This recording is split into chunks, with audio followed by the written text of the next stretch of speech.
The NE10 Women's Volleyball Championship is this weekend, and we get ready for the action in Waltham with a winner of last year's NE10 Championship. Janelys Perez Cortes joins us from the AIC Yellow Jackets. Janelys, congratulations on that a year later and on the year that you guys have had.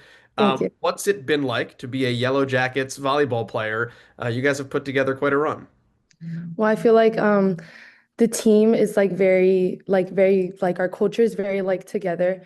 When I first got here, I got injured my freshman year, so that was really hard. Obviously, when you're injured, you learn a different perspective that you've like never learned before.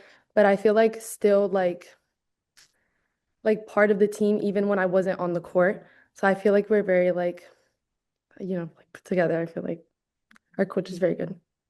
You had a huge change coming into the year. You had a couple big changes coming into the year. The first of which, obviously, Coach Cribben, and now you have Coach Eli Irizarry in his first season. What's it been like adapting to a new coach and maybe a new culture, or how those things blend together? Well, I feel like Coach Matt has obviously done so much for the program and for me as well, but I feel like there would have been like no better fit other than Eli. We adapted so quickly to his coaching. He's like built off of the culture that we already have.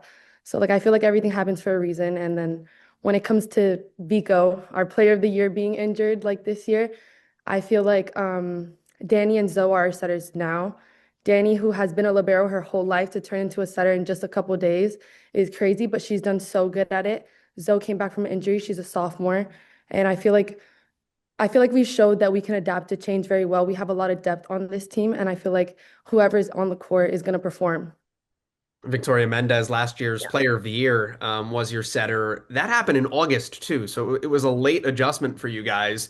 Like Um, 2 weeks before. Yeah, like how does that impact you as a hitter, right? You've got to get Mhm. used to seeing sets off of new hands. Like how did you guys adapt and adjust so well?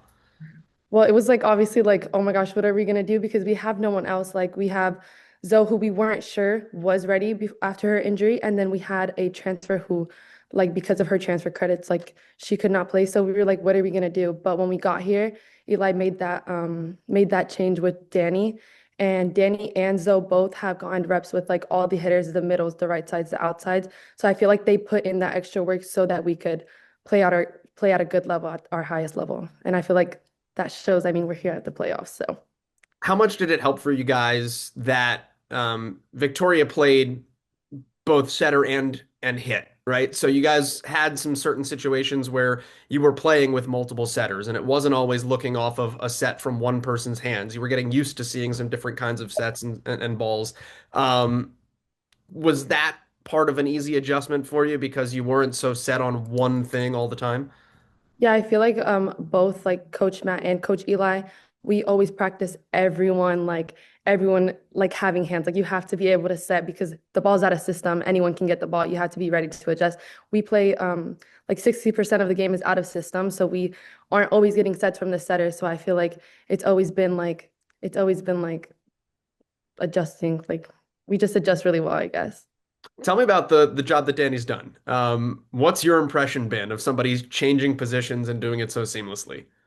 I feel like she's been like so like hungry to win. Like it's her last season, of course, and I feel like we've all supported her. She's put in so much extra work. Like she works, she does school, and then on top of that, putting extra work back home and here, and like just really stepping into the role. Like I feel like she's prepared. Like she was really prepared for anything. What does she do for work? Well, she works here like as a GA, but like she works from like 6 a.m. to like whenever we have practice. So. That's awesome. How much do you look up to players like that on your team? Well, like Paola, she does so much. Paola, Danny, Perla, who's been here for 4 years and now is a senior. Like they're very like they're our captains. Like we don't have captains. Our seniors are our captains, and I feel like they do a great job leading. Like, You guys don't have any official designated captains? no, our What's seniors. what's interesting about that? The fact that your seniors just kind of de facto, for a good reason, Hmm. wind up being your leaders, even though they're not appointed such.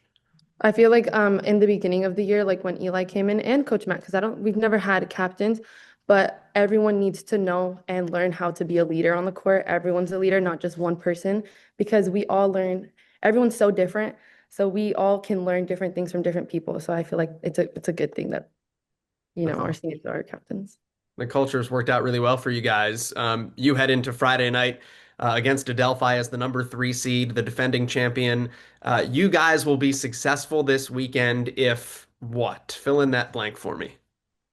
Well, I feel like we like just are hungry. We've been preparing all of season. Playoffs is a completely new season. Nothing in regular season matters. So I definitely feel like we're prepared. Just being prepared, ready for anything because anything can happen. What did you learn from winning last year and having that experience? That experience is it's like a movie. Like I don't know, like everything's you're just like in that bubble. Like when we win, we're just our team, like nothing else, like the stands don't matter. We're just our team. It feels really good and I want to feel that again. So As I say, take me back to that moment. Do you remember what that dog pile was like when you guys won? yeah, well actually that's embarrassing.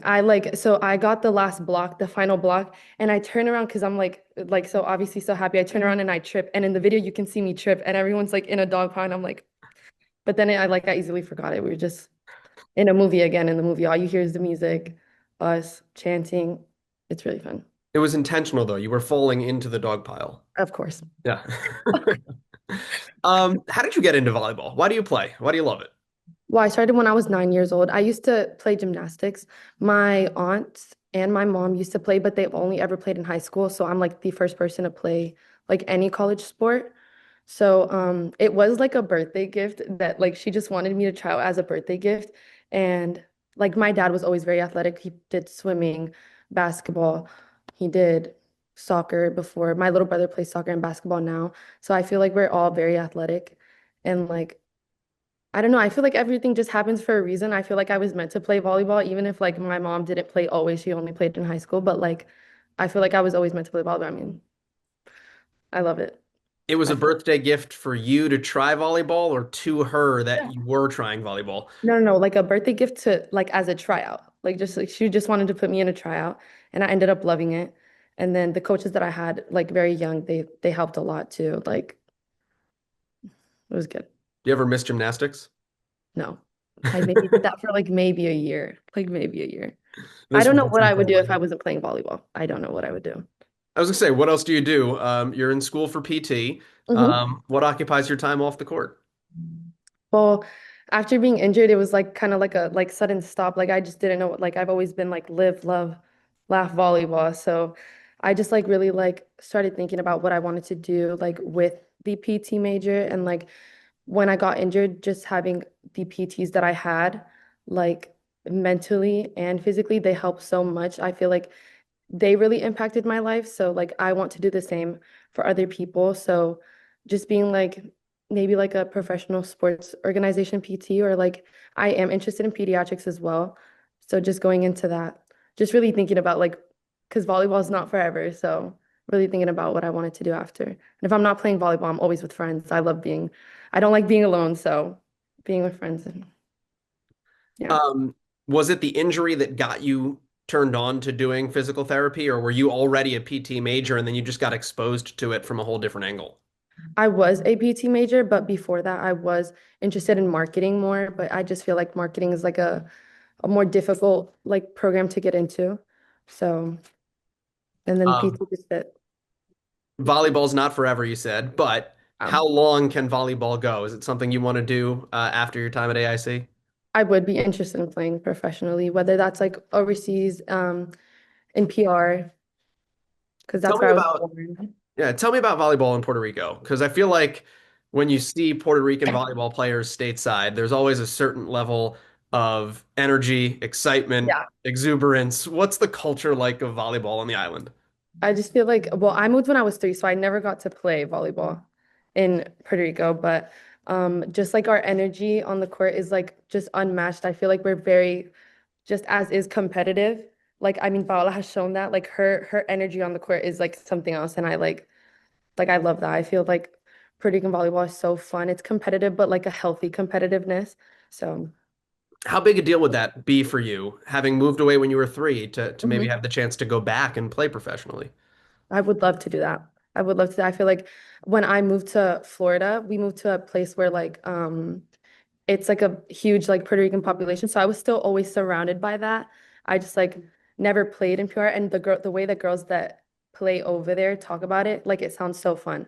And just playing on an island near the beach, hot weather, when I'm in Massachusetts with the snow and everything that I'm not used to. So, Janelys, congratulations on everything thus far. Best of luck this weekend. Best of luck getting to that beach to play some volleyball someday, and thank hope you. everything goes well for you guys. Thank you.